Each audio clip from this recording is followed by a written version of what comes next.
Bonjour à toutes, bonjour à tous, et bienvenue pour une nouvelle vidéo d'histoire. Aujourd'hui, nous allons essayer de voir les points essentiels à retenir de la Deuxième Guerre mondiale dans le programme de troisième. Tout d'abord, revoyons très rapidement la chronologie. La Deuxième Guerre mondiale débute le 1er septembre 1939, lorsque l'armée allemande envahit la Pologne. Elle se termine le 8 mai 1945 en Europe, avec la capitulation de l'Allemagne, mais elle se termine plus tard en Asie, le 2 septembre 1945, avec la capitulation du Japon. Car cette guerre se déroule en Europe, bien sûr, mais aussi en Afrique du Nord, en Asie et dans l'océan Pacifique. On découpe habituellement la Deuxième Guerre mondiale en trois périodes. La première période, qui va de 1939 à 1942, est essentiellement constituée par des victoires de l'Axe, l'Allemagne, l'Italie, le Japon, qui agrandissent leur territoire et envahissent leurs voisins. Au cours de l'année 1942 et jusqu'en février 1943, plusieurs grandes batailles tournent cependant au désavantage de l'Axe, dont la bataille de Stalingrad. La bataille de Stalingrad, qui se déroule de juillet 1942 à février 1943, sera considérée comme le tournant de la guerre. C'est une grande bataille perdue par l'armée allemande, en même temps que l'armée japonaise perd à Midway une grande bataille contre l'armée des États-Unis. Ainsi, la dernière période de la guerre, qui va de 1943 à 1945, est une succession de victoires pour les pays alliés jusqu'à la défaite des pays de l'Axe. Pour comprendre qui sont les principaux pays de chacune de ces deux alliances, reprenons l'état des forces en 1939. D'un côté, nous avons dit que l'Axe se compose de l'Allemagne, de l'Italie et du Japon principalement. Face à ces trois pays, la France et le Royaume-Uni sont alliés. Mais dès 1940, la France est battue par l'armée allemande et occupée dans sa moitié nord. Le Royaume-Uni se trouve donc seul temporairement face à l'Allemagne nazie. En 1941, l'Allemagne nazie tente d'envahir l'URSS. L'URSS entre donc en guerre aux côtés du Royaume-Uni.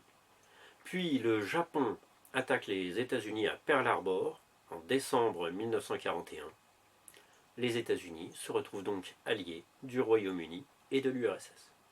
En 1943, c'est l'Italie qui est en grande partie reprise par les Alliés. En 1945, l'Allemagne capitule, puis le Japon. C'est la fin de la Deuxième Guerre mondiale.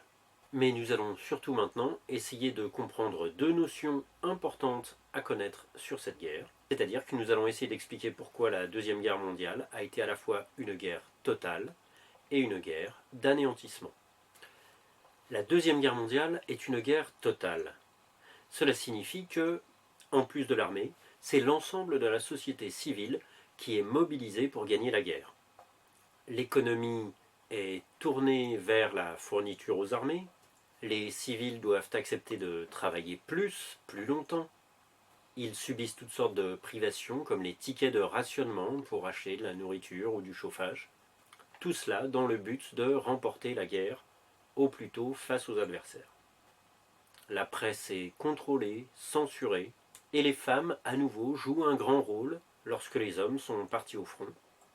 Ainsi, cette affiche américaine qui veut inciter les femmes à reprendre des travaux, y compris à l'usine, pour aider à la victoire. Dans le contexte des régimes totalitaires, comme l'Allemagne nazie ou l'URSS, la mobilisation des populations civiles est encore plus forte. L'Allemagne nazie ira jusqu'à recruter des enfants dans son armée sur la fin de la guerre, tandis qu'en URSS, on démontera des dizaines d'usines pour les reconstruire plus loin, loin de l'avancée des armées allemandes. Tout ça au prix de privations terribles pour les populations civiles qui seront à nouveau touchées par la faim et les maladies. Mais il existe une énorme différence de ce point de vue avec la Première Guerre mondiale. Cette fois, l'Allemagne nazie utilise la technique dite du Blitzkrieg, c'est-à-dire la guerre éclair, une guerre très rapide dans laquelle on avance avec des chars, des bombardements d'aviation. Les civils ne sont pas loin des combats comme ils l'étaient très souvent pendant la Première Guerre mondiale.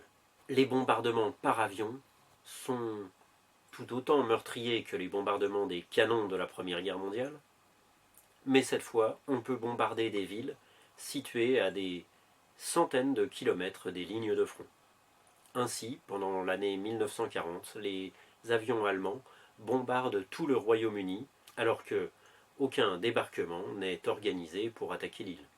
Au cours de la bataille de Stalingrad, de 1942 à 1943, tout soldat qui refuse d'avancer est considéré comme un déserteur.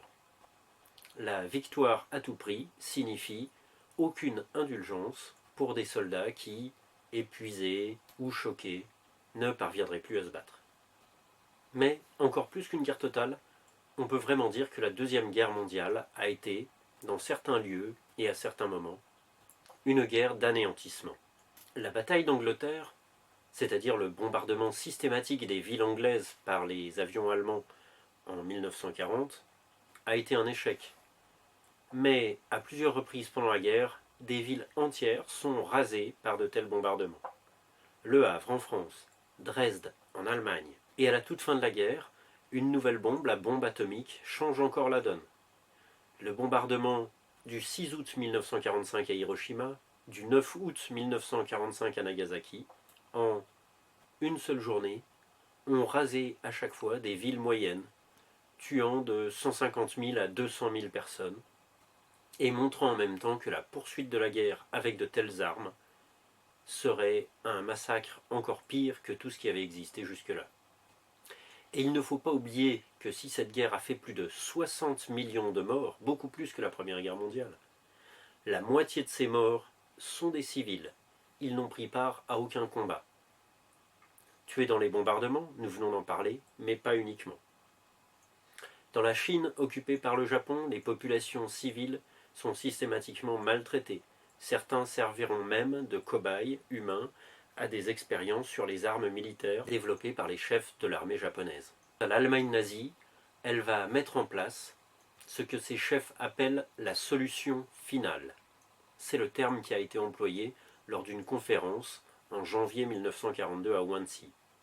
En effet, depuis le début de la guerre sur le front de l'Est, en 1941, les soldats allemands sont suivis par d'autres unités spécialisées dont la mission est de fusiller les juifs dans toutes les zones occupées. Mais fusiller des juifs du matin au soir est long, coûte cher, et même les soldats ne le supportent plus. De nouveaux systèmes sont alors mis en place qui ont pour but d'éliminer entièrement la population juive, et plus tard la population rome, dans toute l'Europe. On assiste à un véritable génocide. Les camps de concentration qui existaient depuis le début du régime nazi, et où de nombreux prisonniers vont mourir des mauvais traitements, de la faim, du froid, de la fatigue, sont complétés en Pologne par les ghettos, c'est-à-dire que tous les juifs sont enfermés dans des quartiers réservés en ville, barricadés par l'armée allemande, et sont alors mis en place, en plus de tout cela, les camps d'extermination. À Auschwitz, à Treblinka, à Belzec, à Sobibor, à Chełmno et à Majdanek. Cette fois, les convois de prisonniers juifs qui arrivent en train sont rapidement amenés vers de fausses gares, faux entrepôts, où on leur donne toutes sortes de consignes avant que les gardes ne les dirigent vers un baraquement où ils doivent prendre une douche. En réalité, un gaz mortel, le Zyklon B, dérivé des gaz de combat, va être utilisé pour massacrer l'ensemble des gens qui descendent du train. Au total, la politique d'extermination des nazis a fait plus de 7 millions de morts, dont environ 6 millions de juifs. C'est devant ce bilan terrible que sont organisés, à la fin de la guerre, par les pays vainqueurs, le procès de Nuremberg, où tous les chefs nazis encore vivants sont jugés, les crimes contre les civils, le génocide. Ce crime, considéré comme plus grave que tous les autres, est donc appelé crime contre l'humanité. À Tokyo, des procès similaires se tiendront contre les généraux de l'armée japonaise, dont les comportements envers les civils ont été souvent similaires. Merci de votre attention, bon courage pour vos révisions, et à bientôt.